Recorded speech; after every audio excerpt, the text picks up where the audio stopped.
And welcome back to JKLIVE Live here at Citizen Television, here with two youthful legislators. That's right, under 40 years old. Imagine OGM Secretary General Edwin Sifuna, who's running for Senator of Nairobi County, and Mgwen Member of Parliament Alex Koskei, running for Senator of Nandi County. Gentlemen, it just occurred to me during the break, I was asking myself, is politics in the blood? Because before the break you said, you know, you come from a lineage of, you know, Sifunas, who were in office for the last, you know, 4 decades or so.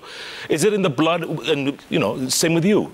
I think it is a whole debate of nurture and nature, that in fact you grow up and the influences around you tend to influence what you become. There are many politicians whose children, you know, turn up to be totally different things. They go into sport and the others, but it depends also on the influence that has been around you when you're growing up. I am very proud of the record that Lawrence Sifuna has, and he gave us a very solid name to start. I mean, you go anywhere in this country and people recognize that you are from that line. And recently when we lost the former Attorney General, some of the stories came out as to why these guys became the people that they became. You know, he used to tell us when we were kids that a good name is like better than anything. So the story of Charles Njonjo trying to pass him an envelope in Bunge is one of those infamous stories. The story of the 7 bearded sisters and all the things that they were able to do during that time. It is something that has had a great impact on me. And of course, we grew up watching all these other guys, the Raila Odingas, the James Orengos. Actually, for me, Jeff, it has been the honor of my life to grow up idolizing these guys and then to be able to now sit in the same room with Orengo in the Central Committee and Raila is on your right. It has just been, even so far, if I don't achieve anything else, I mean, I am an extremely proud person that I got the opportunity to be able to learn at the feet of such great men. Yeah. Alex Koskei, in your thoughts, is it in your blood too? Is that? No, I mean, I don't know whether that's the best way to put it. I agree with Bwana SG here that it is an honor and a privilege to serve in any capacity, and those of us who have the opportunity get very humbled by it. I would say, however, that I think sometimes it is exaggerated about in terms of those who maybe have had relatives elsewhere, because we in Parliament, we in the National Assembly, you know, 290 elected MPs, 47 women reps, and the nominated MPs, and then the 67 in the Senate. I think probably less than 10 of them have relatives who served in previous administration. So whereas you might mention 1 or 2 who you see today, and you may say that that one is may be related to somebody, I think what you don't see is all the many others who did not come from any particular background, and they are just as equally, in fact, in many cases, as competent as anybody, and even more competent. Tell me, so you have a brother who's running for governor? I didn't want to comment on another on other seats. You could just say yes or no. It's yes, I think it is yes. Okay, that's fine. Maybe just ask him if he has a brother. No. And leave it there. Yeah, no, but Jeff, in politics, like even in your business, name recognition is an added advantage. The fact that you are Kosgei's son is like you've started off 50%. From the guys who's probably... And the same thing with Sifuna's And the same thing with Sifuna. So you must, you know, give credit that you are lucky you carry a famous name. It helps because politics, name recognition and a facial recognition that you can walk in town and people say that is Jeff Koinange, you've done half of the work. Because most of the times when people go to the ballot, they tick against people that they recognize and they know. So you could very well argue that it is a good thing to have a solid name behind you and a name that is a credible name. You know, there are some names that are actually, you know, they can actually bring you down. Okay, speaking of names... And you see, okay, the only thing which I sometimes have a problem with that is that, generally speaking, as we move forward in a democratic society and where we are right now, what we do strive to create and to ensure is a level of equality of opportunity. And we try and make sure that people, regardless of whatever background, regardless of whatever position that they come from, do have just as equal chance as other people to aspire for any position position or any kind of outcome. That is the whole reason why a lot of politics is actually centered on trying to ensure good education in the grassroots, try and ensure good healthcare, and try and see that if people are given as best a chance as possible, then the outcome should be, they should have the equality of that opportunity. You cannot guarantee equality of outcome because you never really know. People will always turn out differently. But the opportunity should be there. And that is something that I think we all strive for in politics, regardless of party. And as a country, it's not just in Kenya, many other countries across the globe always strive for this. And in a democracy, that's one of the tenets of a democracy. Sure, a level playing field. At the end of the day, SG, a moment ago you were talking about names. Speaking of which, I know you're not your party's leader, and you can't speak on behalf of the party leader, but who will ODM be looking for? Who will your party leader be looking for as a running mate? It is easier to talk about the sort of person that you're looking for, Jeff, because there is generally acknowledged criteria for a running mate. You are looking for somebody who will complement the ticket. In Kenya, people are always looking to see the diversity of Kenya, reflected in everything that we do, in every team that we assemble. So even the person that you pick as your running mate should be somebody who brings that face of Kenya to the ticket. It should be somebody who complements you, somebody who can actually be able and willing to step into your shoes in the event that, you are not able to do the job. Makau Mutua had put out an article in the Sunday Nation, just this Sunday, that in fact the person you choose must be ready from day one to be able to undertake the duties of the office of a president. There are people who also add a lot of oomph and value to the campaign itself. There are people who will come either with resources or with certain connections, and they're able to open doors to places that as a candidate you yourself will not be able to access. So that is the general criteria that any presidential candidate, I'm sure even from our opponent's side, would be looking to, in order to pick a running mate. So you're not going to give me any names, you're just going to dance around? No, actually, that is like way beyond my pay grade, bro. I mean, I wish the Senate had a running mate. I would tell you who I'm considering for running mate for Senate in Nairobi. But it is something that is also a very private matter for the presidential candidate to consider in his own time. That somebody they have some chemistry with, people that they would essentially be able, and somebody who buys into his vision. If you are somebody who has committed to jail the corrupt, you cannot get a corrupt individual and then say this is the person I'm going to run with. You're going to have problems in your political marriage.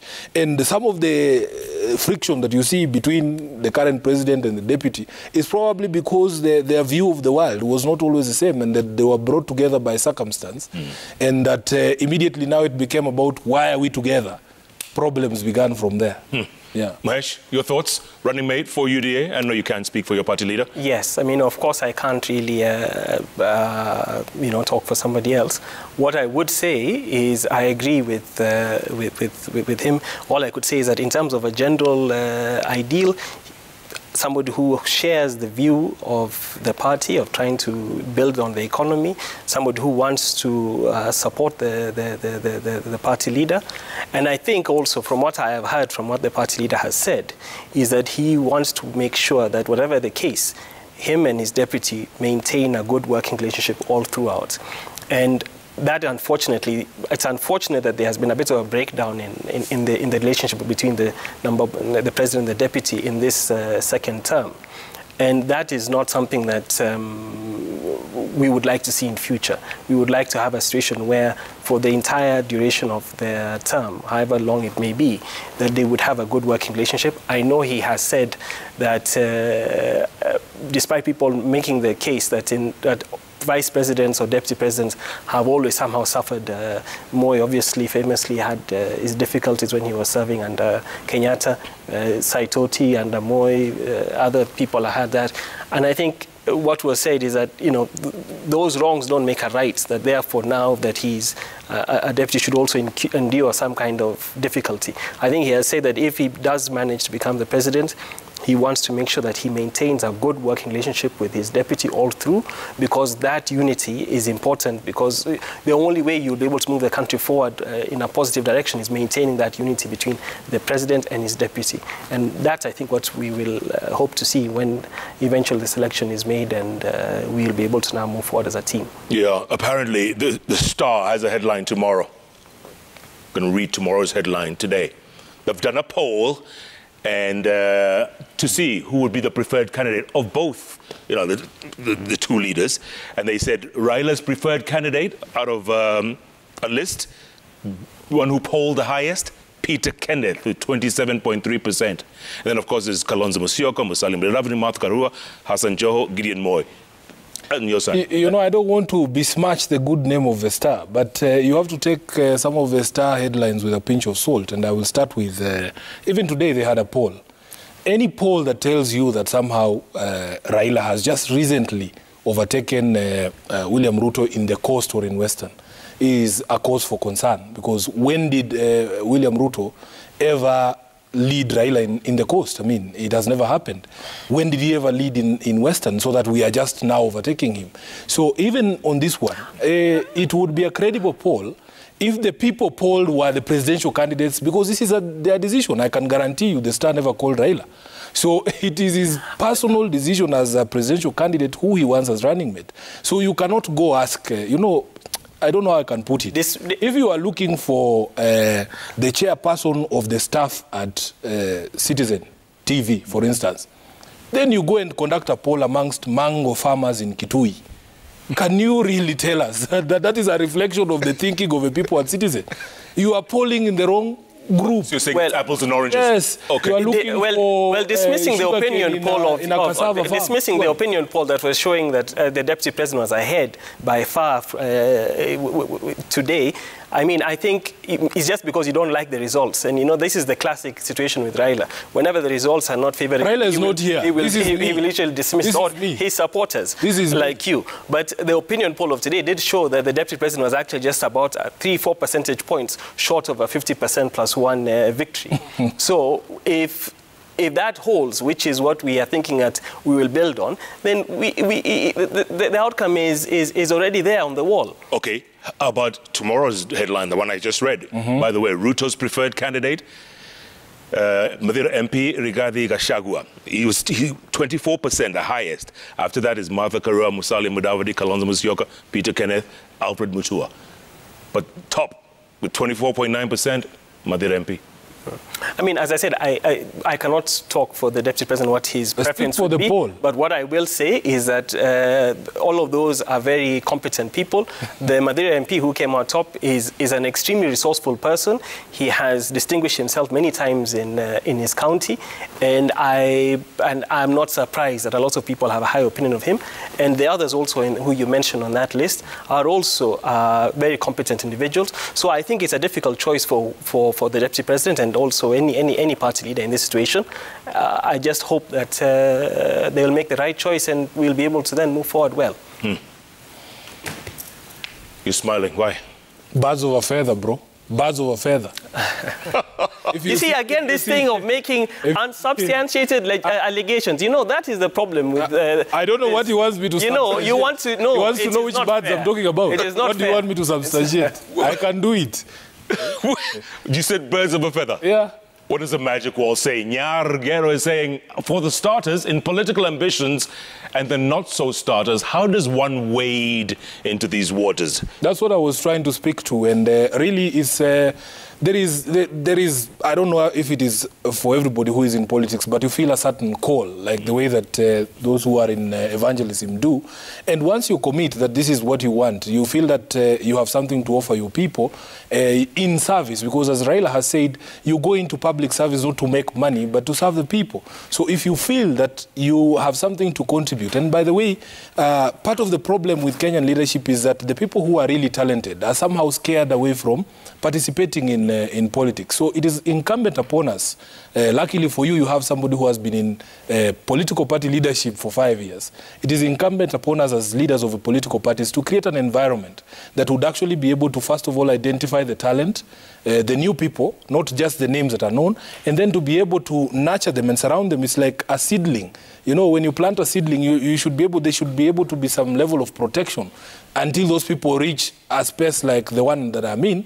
I can be released in the wild and I'll do fine. Yeah. So it is incumbent upon us in all political formations to be able to create that environment that identifies continuously people who, if given that sort of support and protection, would actually be future leaders. And you don't mind failing again? If you I actually don't. I actually don't. I mean, because you only fail if you don't try. If you don't have your foot in the game, then really, what is it about? Mahesh, you agree? No, yes, I do agree. And all I would say is that it's not really even for us as leaders to be the ones to nurture them, but it is for them to be able to come out and just grab the bull by the horns, be ready to go out there, just start campaigning if they wish to. I think I would encourage some of the younger people to do so, because at a younger age, they have less to lose about it. You know, what happens, unfortunately, sometimes some of the older people get scared of wading to politics because obviously they have a lot of obligations. But I think some of the younger people who are out there, and maybe they are keen or interested in it, I would encourage them to just begin wherever it is. You know, they say when you are a politician and you're asking for votes, you never worry about the crowd. Even one person is okay. You talk to that one person. If you go somewhere and you see, you know, 3 people sitting, having a cup of tea, you campaign and talk to those 3 people. So they shouldn't worry about, you know, if I was to start campaigning, will I have a big enough crowd, or will I have a good enough name to be able to go to pull, you know, voters. Just start with whoever it is and see how you can build up from there. Absolutely. Elizabeth Wangari is asking, ask Sifuna and Honorable Koskei to sell their party and individual manifestos. What change will they bring to Kenyan youth and Kenyans at large? We were talking about that a moment Yes, ago. we did. We did, and it is very critical, Jeff, that you must draw a correlation between leadership and your life and how it affects you. We talk to a lot of young people who say they're not interested in politics. The famous adage is that even if you are not interested in politics, politics is interested in you. And I've given them multiple examples. These days, there's really no definition of work. You could start making an income from anything. Take these famous TikTokers these days, or the people making money off of Instagram. Yeah. Immediately, a government that had no idea that there was potential in the digital space for you to be able to make money realizes that people are making money, they bring legislation to start taxing you. That affects you directly as a young person. Repeatedly, when we look at the data and the opinion polls about the key issues that people care about, right now the 2 topmost issues for Kenyans are cost of living and unemployment. Those are the only 2 issues that need to be addressed and will have the greatest impact to the people on the ground. So you look at the ideas that we have been discussing here, Jeff. Is there a relationship, for instance, between corruption and unemployment? When somebody who's an investor comes from the US and he has to go through the hoops to go through 50 different offices that are essentially just toll stations for corruption to obtain licenses, and before he is able to set up his plant, he becomes so frustrated and decides there are countries that are actually more business friendly. He takes his project to Tanzania or to Rwanda. How many jobs have been lost? We must have a real conversation about the relationship between the leaders who you put in office and your life, and the relationship between job creation, the cost of living, and corruption. For instance, on the question of cost of living, people are complaining about high cost of electricity. It's a factor of production. It is also affecting whether people invest in Kenya or not. But just recently, a story came out that the reason why our bills are so long is because there are some private producers of electricity that have essentially captured Kenya Power, and that their expensive tariffs they are charging to sell power to Kenya Power is translating to us. And we can't even be shown those contracts as the public, you know, because there are people sitting somewhere on those contracts and making money at the expense of the Kenyan people. Yeah, we had a nationwide blackout the absolutely. other day, didn't we? And it is ridiculous, Jeff, that you can actually put out or put an entire country in a blackout by just unloosening 2 bolts in Embakasi. It's ridiculous. So what are you trying to say? We should be thinking about devolution of our national grid. It should not be possible for you to put an entire country. Well, okay, why don't you come? Taking out one pylon? It's ridiculous. Okay, well, I think I liked the question that had been posed was to say that they wanted us to actually talk about what the manifestos are of the individual leaders or the individual parties. And that's actually something really helpful. And maybe we don't have lots of time today, but it's something which I think we need to actually get into. Everybody knows that from the Deputy President side and the UDA side, there is the issue of the bottom-up economy. Some people find that they have not understood it, but briefly, it is about trying to create wealth and trying to stimulate growth from the grassroots without necessarily expecting high investment from the top, because the ability for government to do that at the moment is limited, especially with the level of debt that we have. And the easiest way for us to realistically think about growing our economy is trying to stimulate the grassroots and moving forward from there. On the other side, and I would have been curious. No, I have to respond to sometimes what I know is there, because I know that Raila launched a 10-point plan when he was doing the Azimio launch. Now, on some of those things, many of them are actually costing money. And he has never actually addressed fully how he will pay for that money. There's a 6,000 shilling stipend that he has said that he will give the poor families. He's not even identified who these poor are. Anybody who's done the mathematics on it, it's going to cost anywhere from between 150 billion to 500 billion. And then he has talked about a lot of other expensive things, like what he has mentioned in terms of healthcare and what he has mentioned in terms of helping people in different areas. Now, all of them are noble. The issue is how it will be paid for. From our end, we have actually tried to really cost and say that what we'll do are these things. There's a 50 billion loan that the Deputy President has said would be made available through 150 million shilling allocations to each constituency, which would be repayable. That is entirely within our budget. No, we can raise that. We can raise 50 billion from where? The Kenyan taxpayers. We already do pay. I mean, this year we just recently the KRA actually announced an increase in collections. We are actually having a very good collections rate from KRA. The problem is the debt is rising at a level that the tax collections cannot keep up with. So what you need to do is A, find a way to reduce that debt, and B, find a way to make sure that the little tax that we collect is channeled into something that is productive, like that which is one of the policies of the UDA, which is to make sure that the youth who are on the ground in each constituency have a particular amount that they can utilize to generate wealth. Absolutely. Yeah. So some interesting things that he has said here. About bottom-up or...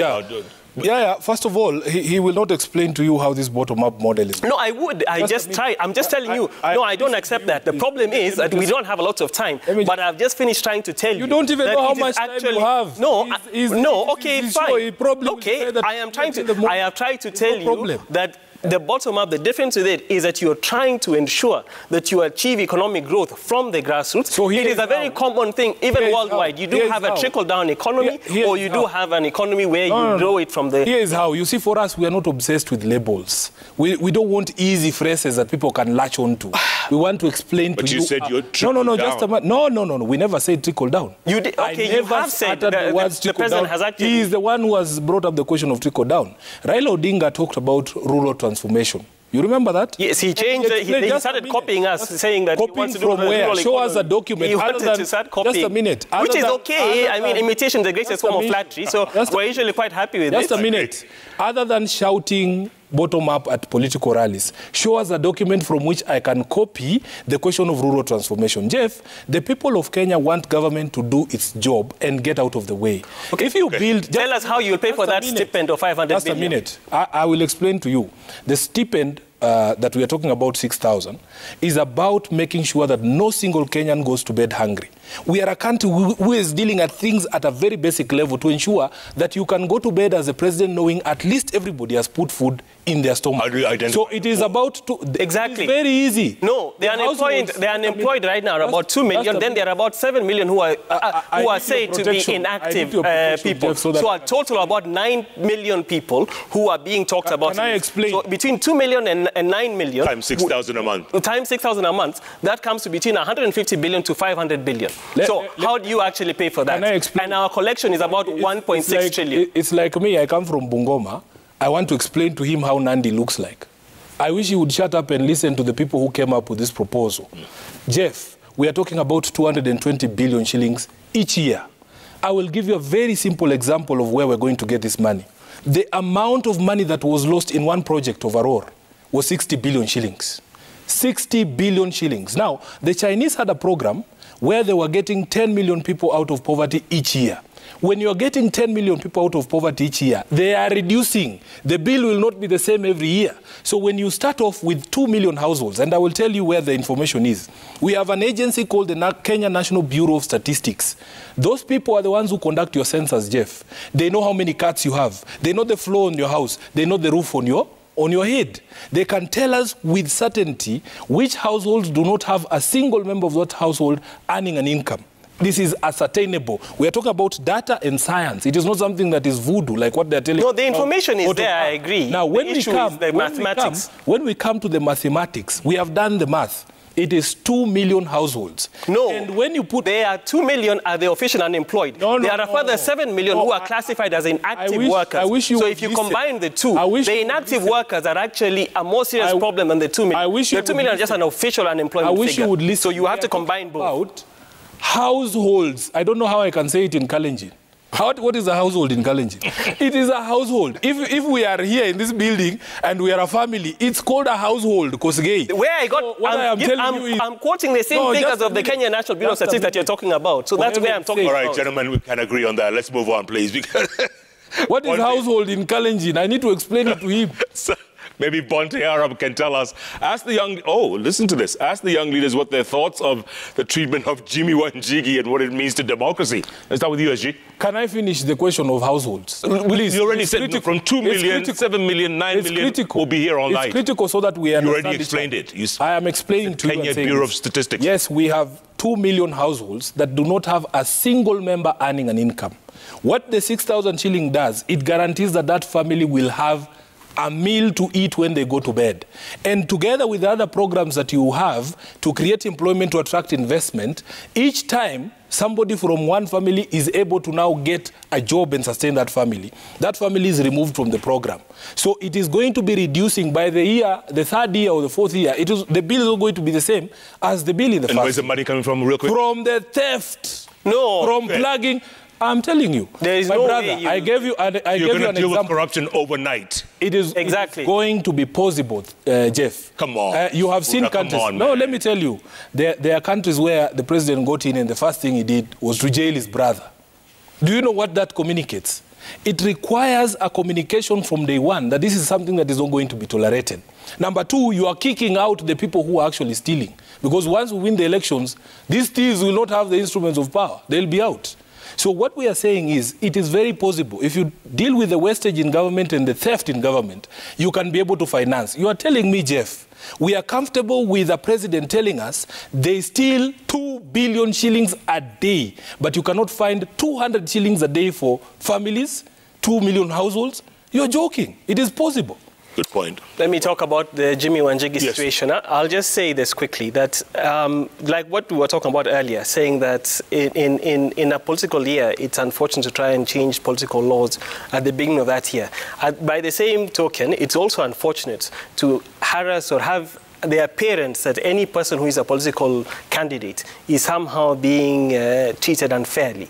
And even if there is a case for dealing with him, it is not the right time. I think the agencies have had in some of this information for a long time, and they still have time after the election to address it. But trying to do so now, even if we are to take them in good faith, it comes out badly. And, it is said there that, there is the quote where justice must not only be done, but it must be seen to be done. Now, what is being done to Jimmy Wanjigi looks unjust. To any casual observer, it is just unjust to see him to be raiding somebody who is a presidential candidate in the middle of a campaign. And the same thing applies to countless other politicians who have been targeted in ways which maybe it's not unfair, maybe there is a reason. But just the fact that there's a political election, and it's a political year, and the fact that they are, maybe on opposing sides, it is wrong to try and target them. all these agencies should either have done this a long time ago, or they should probably just wait until after the election. Absolutely. SG, you know, Wanjigi was one of the chief financiers of ODM. Quite interesting. Right? He wasn't. But this is what... No, come on. Just a minute. We will get to it. You know, this is not the first time Jimmy Wanjigi's house is being raided. I wish I had Kosgei's voice when the first time it happened. You know, these latter-day saints, when they pontificate, and yet, when these things were being drawn, this structure was being put together, they were the cheerleaders of that system. When he was complaining about, oh, this terrible vote that happened in Parliament, you didn't hear his voice when they were passing the very, very laws that were looking to claw back our freedoms during the security laws amendment laws. I wish we knew your voice then, Alex. It is good to meet your voice now, but we wish we had it earlier. This thing... No, saying, we have spoken first of all, when the time comes. Maybe you want to listen. I have 10,000 life members of ODM. Jimmy Wanjigi is one of them. Today, I do not know what sort of fights, what sort of problems the other 10,000 members of ODM who are life members are going to get themselves into. Not everything that happens in my life, I'm the SG of ODM, has anything to do with politics. If I get out of here today and we decide that we're going to have a drink, and I decide to have, you know, we engage ourselves in a fight, how is Raila Odinga involved in that? Where does politics come? Just because I'm the SG of ODM. In fact, when I get home, my daughter doesn't see the SG of ODM. She sees her father. So it is not everything that happens in the life of a politician that is political. Number two, this is not the first raid on Wanjigi's house. It is the second one. And if you look at the flurry of court documents that have been thrown at us, this is something that you cannot sit here and say definitively that it has anything or nothing to do with X or Y.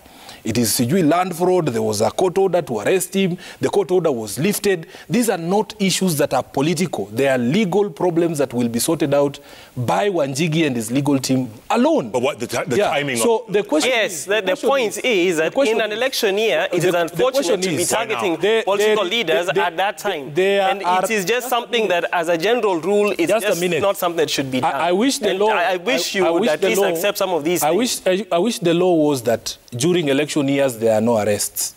I wish that was the law. But it is the truth that that is not the law. That investigations are ongoing, including some involving me, involving him, involving people in UDA. There are investigations that are ongoing. So what we are saying is this, Jeff. It was always a case of Jimmy Wanjigi and his guns and the DCI. How has it become a Raila Odinga issue? How has it... What is this timing? He himself is blaming... It is ridiculous because that's what I'm telling you. These people like to drag the name of Raila Odinga in everything so that they can get the sort of media attention that you are giving them. We are not interested. In fact, I am a NEC member of the ODM, and we as NEC members are some of those people who vote to determine who becomes the presidential candidate of ODM. I can tell you in a NEC of 38 people, Jimmy Wanjigi has managed probably to convince one person to support his bid. We are the people to determine who becomes Nini. Because it is not just about crying and saying you are a candidate. You must be able to canvass for votes and persuade the people that you are actually a viable candidate. I have had a conversation with him because I still consider him a friend. I do not wish the things that are happening to happen to anyone, including my enemies. But I consider him a friend. And he was unable to convince me on a path to victory for us as ODM with him as our candidate. This is just the truth. Okay. Noah Tala is asking, of late, we've witnessed an influx of celebrities showing interest in vying for political seats. What is driving them? What can the young leaders advise them? First. Comedians, musicians, you name it, even some radio talk shows.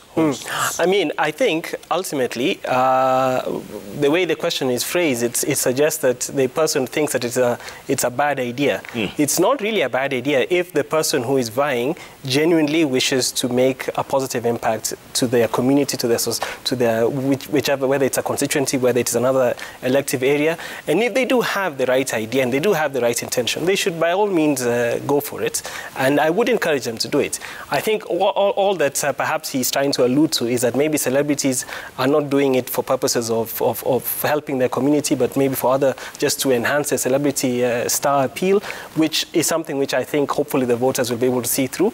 But there are many, many people who might have a genuine intention of trying to help people, and they succeed in doing so, and that's fantastic. I mean, it has happened in many cases. I mean, even in the US, Ronald Reagan started as an actor and ended up becoming a very successful president, despite being a celebrity in another life. And other people, have done. Arnold Schwarzenegger later also moved on and became a governor and performed well in his role. So it happens where people cross over. The only thing is they do it for the right intention, and hopefully the voters can see this is the right intention, and the person has the right ideas, and let them support them for that reason. Very good point. SG, do you agree? I think, I hope that your viewer there is not insinuating that there is any lack of capacity on the part of people involved in the arts or people who have had other careers before joining politics.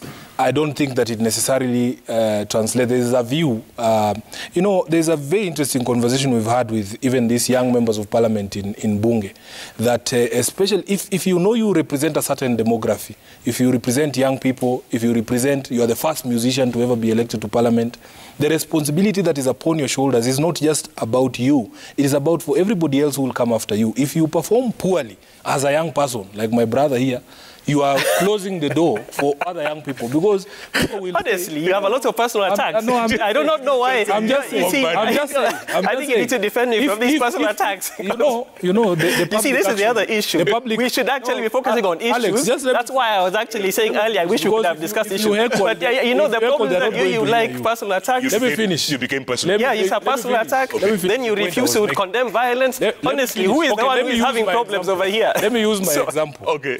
When I was appointed SG, I was 35 years old. There were a lot of doubts as to whether a young person of that age would be able to steward a party as large as ODM. The responsibility I feel on my shoulders is not just mine alone.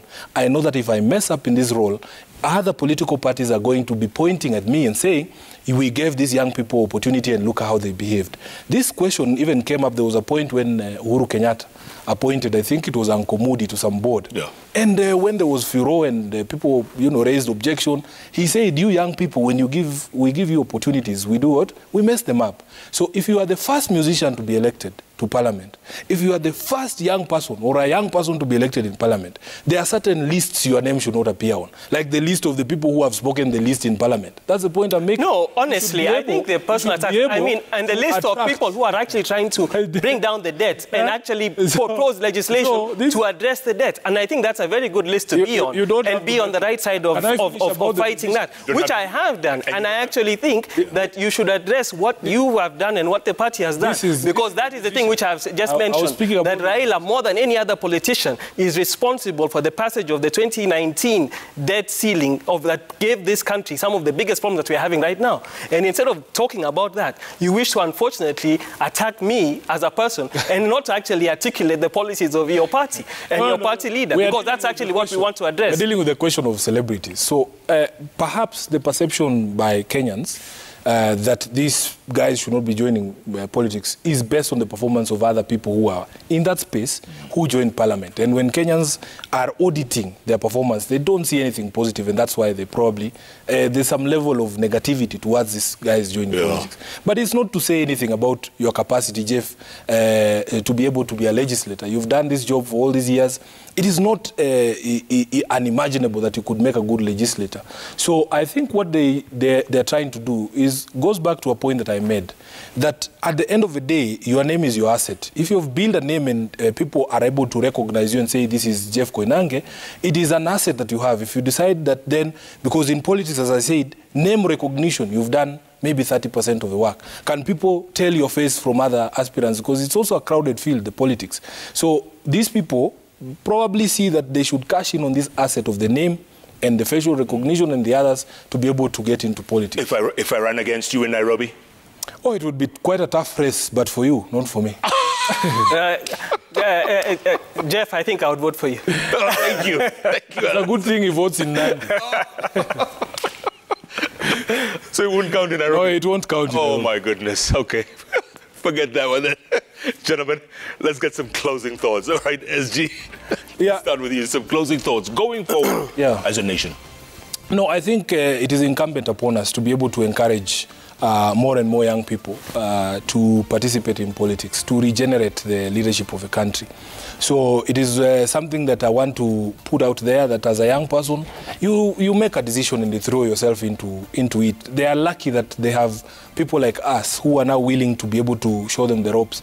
We didn't have some of these people to tell us these things. There's a lot of things that goes into a candidate. And especially for my sisters who are young females who want to go into politics, there is a bigger even burden upon them than upon a young man like myself when they're running for politics because of the cultural, difficulties they face. Did you know that even a simple question as to how you wear your hair, Jeff, I can tell you for a fact, you cannot be elected in Western Kenya unless you cut this hair.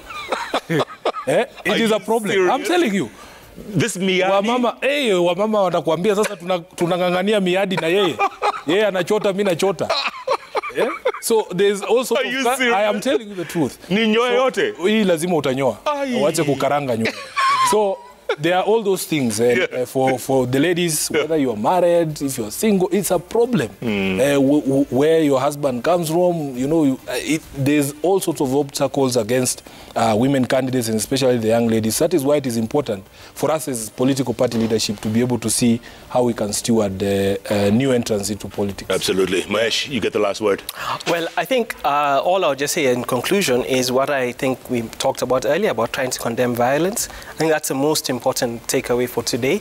We are facing another election year. We have had, obviously, bad experiences in the past. We know that there is some level of tension already, and it's still some months to go. What we would encourage everybody is to just, whatever happens, whatever issues, whatever they might hear in the news, they should never get to the point where they feel of doing anything that is violent or harming or hurting anybody. At the end of the day, their fellow Kenyan is their brother, their sister. Whatever differences of opinion that we might have, even right now with my brother over here, the SG, he's still my brother over here, and I have no problem with him. And I would always think that in a democracy, we should always have those kind of limits to say we can agree and disagree, but at the end of the day, we remain peaceful and we remain as friends. And I think that's the most important takeaway for today. Absolutely. Good point, gentlemen. Good point, and good luck. Alex Koske, MP Mngwen, he's running for Senator for Nandi County. Thank you. Good to see you. Thank you. And of course, Edwin Sifuna, Secretary General ODM, he's running for Senator, Nairobi County. Two young, smart gentlemen, folks. Let's keep the conversation going because this is no doubt the future of this country. And if you're listening out there, and if you're young and you're willing and you want to be in it, go in there. That's what the SG says. Jump in. Call me. Oh. Yeah. Okay. No, call me so that we can be in UDA together. Thanks so much for tuning in, folks. Remember, every Wednesday, it's all about those three letters on the keyboard that follow each other. JKL. Thanks so much for being a part of the show, folks. Good night, good luck. God bless you all, and God bless Kenya. Thank you, gentlemen. Cheers.